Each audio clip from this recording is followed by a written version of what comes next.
Aloha, and welcome to another edition of A Better Day. I'm State Senator Sam Slom, and I hope you'll join us for the next half hour because we hopefully will have an interesting and informative program, and we've got a very special guest coming up in just a few minutes. Well, we've had an interesting summer thus far. I think we could say it was because of mosquitoes and because of Hep A. A lot of people didn't know about hepatitis A. They knew about hepatitis C or even B, but not A, but everybody knows about it now.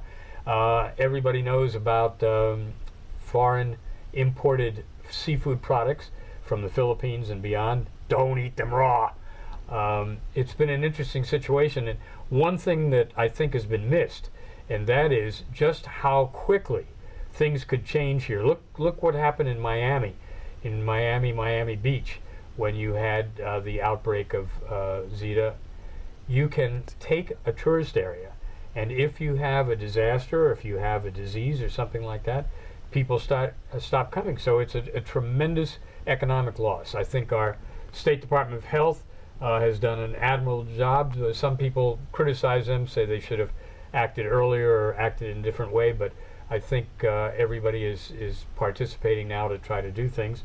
And I got rolled up my sleeve and I got my Hep A shot because I went to the restaurant that was identified as being the origin for this. First time in about 15 years I went there, you know, when we found out the outbreak.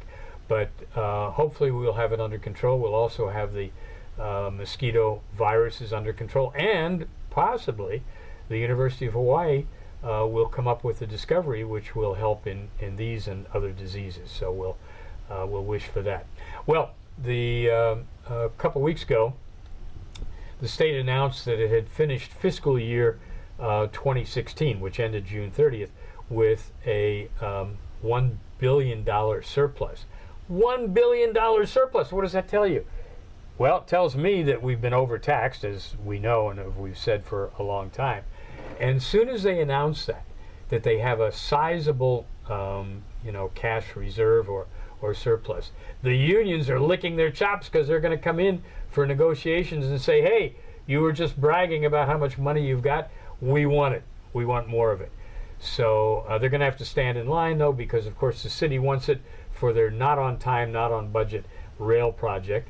And you may recall that the Senate minority and other groups had been complaining for years that the state was taking 10% of the amount that was collected for the additional half of 1% general excise tax for the rail and using it for administration and for collection charges, and the actual charges were nowhere near that. Now look, the city gets close to $300 million a year from that 1/2 of 1%, and of that amount the state has been skimming off the top 10%. There was even a lawsuit. It failed. Said the legislature had determined that the state tax department could do what they want. But look, folks, it's not fair. You know I'm an opponent of the rail, but it's not fair that the state take that money, particularly under the pretext that it's for administration, which it was not. So now Governor Ige is saying maybe we can give some of that money back to the city, but we'll have to analyze it further. Analyze it? We've been analyzing it for 13 years. So we'll see what happens.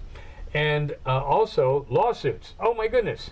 The former head of the PUC, former State Representative Morita, had filed a lawsuit against the state for the appointment by Governor Ige of the 3rd PUC commissioner, and the Employees Retirement System had filed suit and won a temporary restraining order against the state for the actuation of that very controversial bill involving the West Maui hospitals, the state hospitals. And you may recall we had a special session here, the Senate and the House, and the governor had vetoed that bill, saying, number one, it was going to be costly. Number two, it endangered the IRS tax deduction for all employees, current and retired. Well, the retirement system has said the same thing, so they brought action against the state. So even though this is the interim and we don't go back into session till January, there's a lot of things going on. Plus, we have an election coming up, and geez, you know, just when you think it can't get any lower, our primary election results 34%. That's embarrassing, folks. 34% for a state that at one time led the nation, and we're proud of participating and voting, and now we trail the nation. We're number 50 in terms of voter turnout. Hopefully we are going to do better for the November 8th general election. And you're going to have more questions on that election ballot, too. You're going to have constitutional amendments and city charter ordinances. So read up on it, start looking at it now. If you need any help, call my office. If you need any help for anything, call my office. And this is the time you want to talk to your legislator when we're in the interim, because they've got more time. They're not busy with a lot of hearings, although we do have some hearings and some briefings and things like that. But come see us. Hey, it's your Capitol building. You're paying for the whole thing. Okay, now I'm going to take a chance. I'm going to take a risk. You know, we've been doing this program for many years, and we've had a lot of interesting guests. But my next guest, he fits into a category that a lot of people, they label. They call them the millennials. And the millennials are really the fastest growing group in the United States right now. They are the young people. There's different dimensions, whether it's age 18 or age 20 to age 30 or 34. But they are the folks, men and women, who are going to be running this country, running this community. And a lot of people don't understand what their views are or what they're thinking about. Some of them have heard some of the views and think, they're just a bunch of entitled young people, most of whom are still living at home with parents in the garage or the basement. But they have their ideas, and they have their thoughts, and we better listen to them because they're here now. So, without further ado, let me introduce Spencer. Hi, Spencer. How's it going? Welcome to A Better Day. Thank you. And why don't you tell us a little bit about yourself? My name is Spencer. I'm 23 years old from Hawaii Kai. I love to surf, hike, dive, do everything local boys love to do. And you were born here? Yes. You like local food? Yes. You like local girls? Oh, yes. Okay. So you're 23. All right. So you fit into the category or the classification of a millennial. But I understand. Why do I fit in? Well, yeah, that's the point. I understand you have your thoughts. You don't like to be labeled, right?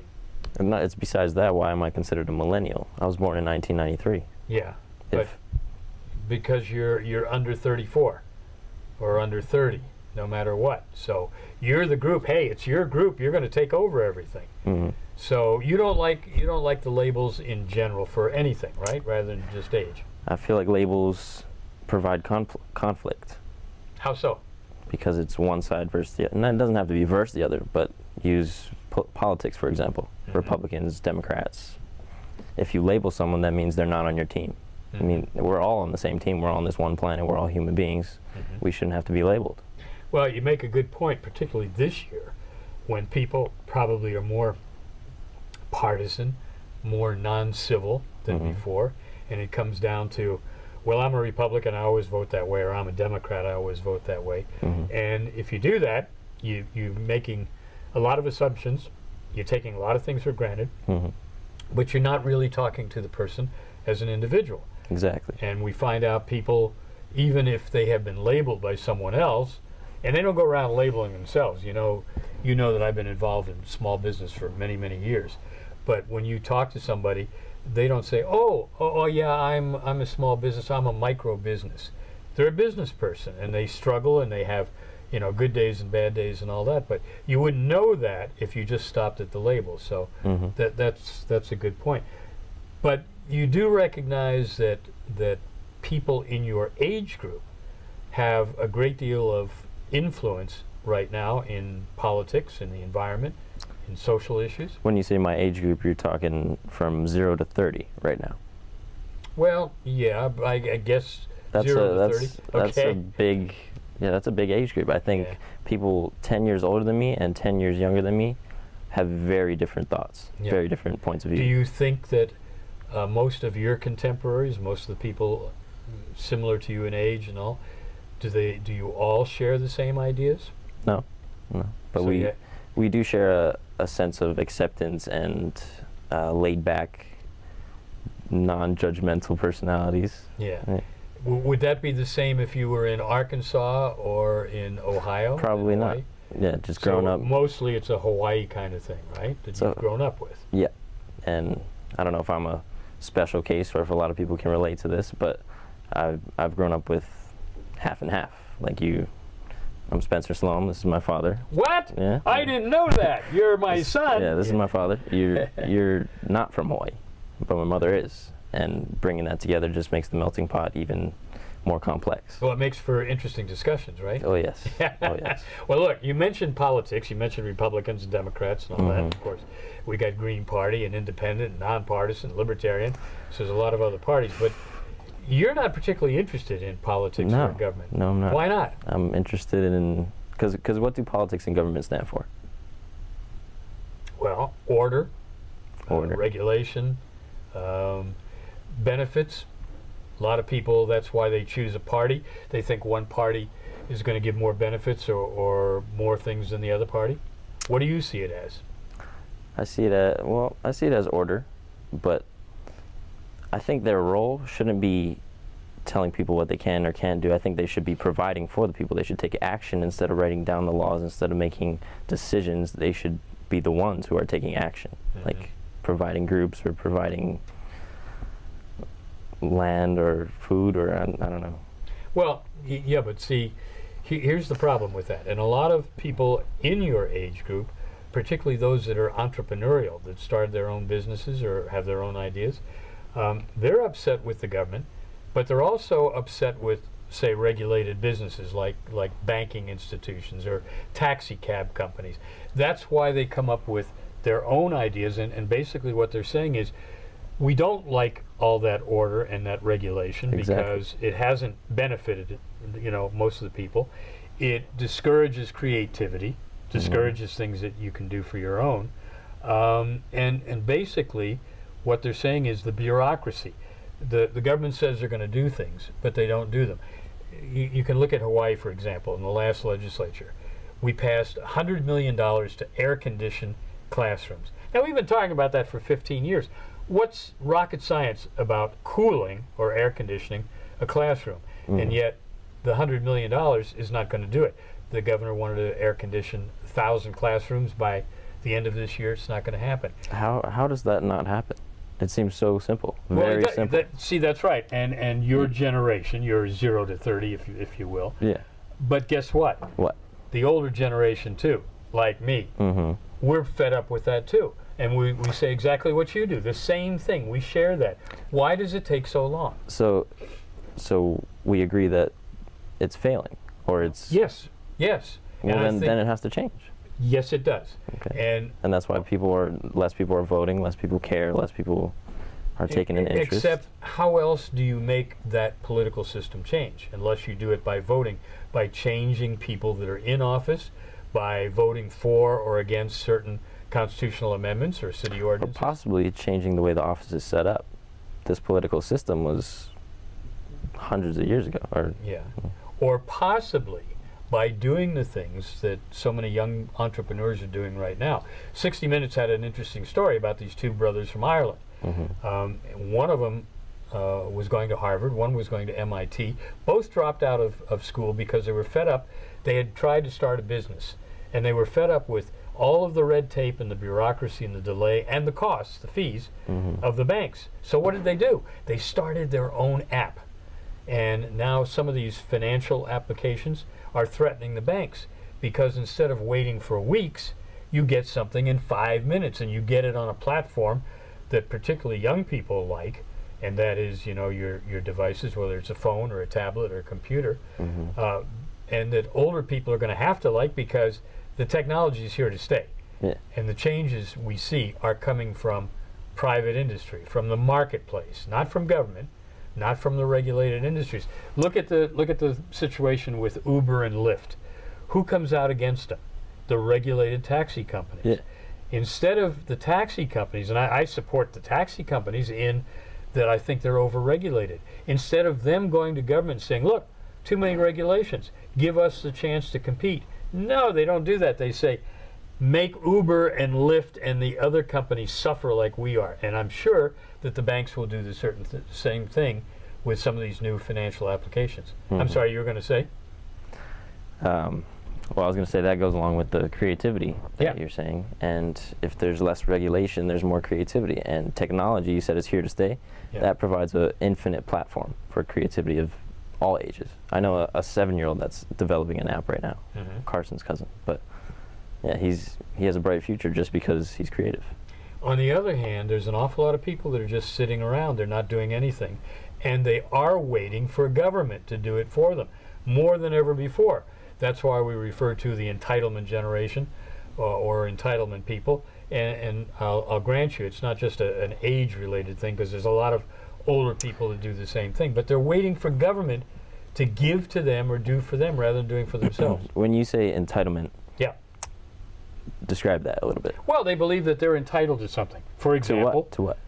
Free schooling, free education, free health care, free food, free transportation.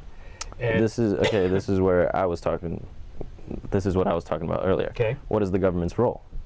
Not to provide order and tell the people what to do, is to protect them. That's correct. That's right. That's the primary function of government. Yeah. So then, if you're going to lay down all these laws and all these regulations and try to suppress us, well then, okay, you should provide the necessary things: food, school. You want a smart nation, don't you? You want voters, right, that know what they're talking about, right? Provide it for them. But where does government get that? Where do they get the food and all the other things? We have some of the most fertile lands in the world. Yeah, why don't we grow it instead of building condos? Government doesn't produce anything itself.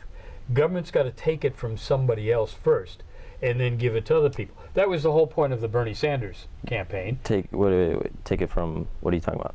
You mean like taxpayers? Take it from the people? Yeah, or people that have resources. I mean, the whole thing now, we've divided the country up into rich and not rich, right? Yeah. And the idea is tax the rich more, take more from them. Why? I can't answer that one. Yeah. I mean, your basic concept was right. Security, what the government is supposed to do is provide security, whether you're talking about national defense, you're talking about local law enforcement, you're talking about a court system, a judicial system, but it's got to be fair. And it's got to work so that people have respect for it and that it treats everybody the same. And unfortunately, we've seen in the last couple decades that more and more we've gotten away from that. But part of that, I would maintain, is because people don't vote, because they don't get involved, they don't hold their government accountable. Okay. Now, you have very interesting views also on land use and land development in Hawaii, which the #1 book ever written about Hawaii or from Hawaii was called Land and Power in Hawaii. That's what it's really about. But you growing up here, you having an affinity for the land, what are some of your thoughts? What do you see that's being done well or not well? I have a lot of thoughts. Okay. It'll take a few days to explain them. All right. But I guess the most important ones are, this land is sacred, and I don't just mean parts of it, I mean all of it. It's a gem in the middle of the ocean. Okay. And we shouldn't be treating it like some tourist destination, building condos and congesting the highways and all that. It's already built, it's already done, so there's nothing we can do now. But we should stop building on this land, and we should start preserving this land. And the buildings that are already built, we should start redoing them, making them better for the people and cheaper and more affordable. And well, when you discount tourism, though, that's our #1 industry. Yeah. What do we have to fall back on? Not manufacturing. But you're talking fiscally. What do we have to fall back on? So what if we're not looking for money? We're just looking for food and what else do we need? Yeah, but if you're not growing the food, how do you get the food without money? I'm saying we should grow the food. But not instead of having, why not? And not everybody has that proclivity of doing it. I mean, well, then 100 years ago, we had 90% of the people involved in agriculture and growing food. Now we've got, what, 1%, 2%? Because everybody thinks it comes out like a machine. They have fields for food, and then they have places for buildings. It shouldn't be like that. It should be everywhere. People have, like, you find the ones that are good at growing food and help the ones that don't. Because that's a necessity. Food is something we all need. This was a big issue in the last couple of years, particularly on the leeward side of Oahu, where the question was, we had some of the prime agricultural land versus development, new houses, new, I guess, pressures on our infrastructure and everything else. In the end, the development won out, and we're going to have another 10, 15,000 homes and families and cars and everything else. How does that make any sense when the prices are way too high, the traffic is way too bad? We don't have rush hour, we have rush 7 hours. or longer. Or more, yeah. So how does putting more people and more opportunities for not middle class people, the rich, not rich or poor. It's the rich, more opportunities for them to come in. And how does that make it better for this Well, island? first of all, I don't think it's just the rich. I mean, there's an awful lot of people here that are not rich, that have been waiting a long time for housing, including Native Hawaiians who've been waiting to get on the Oh, you rolls know for- what I think about Native Hawaiians. What do you think? They should be in control Yeah. of this entire island. Well, anything that happens to it. haven't they gotten more politically involved? And so you, Yeah, you don't like using the political mechanism, but organizations like OHA, Mhm. they are a political organization. That's they are a part of the state. Because They that's run- the only way that they can have a say in it. Exactly. Well, Yeah. that was my point before. And that's a fault. You think that's a fault? Yeah, it's a fault. Well, 'Cause it's- what else would they do then? What else Not would for they do? them. No, that's not a fault for them. That's a fault on the system. Ah, okay. Because although we are a part of the United States of America, this is not America. We're literally not in America. We have Well, a it must totally be true different. because we had another annual statehood or admissions day last month, and we didn't celebrate that. We never do. We're afraid to, or we neglect, or we have to apologize. So you're right for a lot of people. But then again, there's other people that are proud to be American. They're proud Yeah. to be part of the system, No, and they get benefits. Even the ones that are critical, most critical of America, I take guess the I'm benefits proud. willingly. I guess I'm proud to be an American. Like, America is cool, yeah. But Yeah. I'm saying we're different. Even though we're a part of it, we're different. We're totally different. The way we're brought up, the location, the just lifestyle. Can't argue with that. That's right. So and there's we- so nothing wrong we- with that difference or diversity. So we can't compare ourselves to America. We can't. We can take some of their values and views, but we can't follow them. Well, We can't- values, views, and institutions, such as voting or such as government. A Mhm. lot of people, including Native Hawaiians, have gone into government with the idea, I'm going to make it better for my people or for the state Mhm. and all of that. Unfortunately, oftentimes it doesn't happen, and that leads to the frustration, as I say, of your generation, my generation. And that's why this is really a strange year. 2016 is going to go down as the most unusual year, and nobody knows how this is going to play out at this point, right? Yeah. I mean, you got whole groups of people saying, I hate this candidate, I hate that candidate, I won't vote for them, I won't vote for them. But having just a low turnout or not participating, I don't think that solves the problem. And even growing your own food and being sustainable, that's a laudable goal, and people should be encouraged to do that. But not everybody's going to do it. It's hard work, right? It is. Farming It's is hard work, man. But it should be a job. Yeah. That should be a job. That should provide people with occupations and salary and all that. Yeah, but where's the But money going to come wait, from? From the government. The government's going to give the money to Yeah. people to farm? Instead But of where's the building buildings and giving people money to build on top of fertile land, Yeah. give them money to Well, grow most of that is fertile private land. development. It's private development and Well, investment. tell the government don't let them do that. Well, you even have an outlet for that. You've got organizations like the Community Development Authority, HCDA. Mhm. You've got land use commissions and boards, and we have public hearings, and people can come down to that. You have the legislature, which sets policy. So there's ample opportunity, but a lot of people, they don't do it for one reason or the other. Mhm. Yeah. So agriculture, tell me a little bit more about agriculture. You, besides your surfing and everything else, you're really into it. You're growing things yourself. You like it. right? Ooh, this is what I was gonna say. You say that not liking a certain candidate, not voting, not taking action Yeah. won't solve the problem. You're saying it won't solve the I'm saying if you don't participate, it becomes a self-fulfilling prophecy that nothing will get done, nothing will change. for the long term.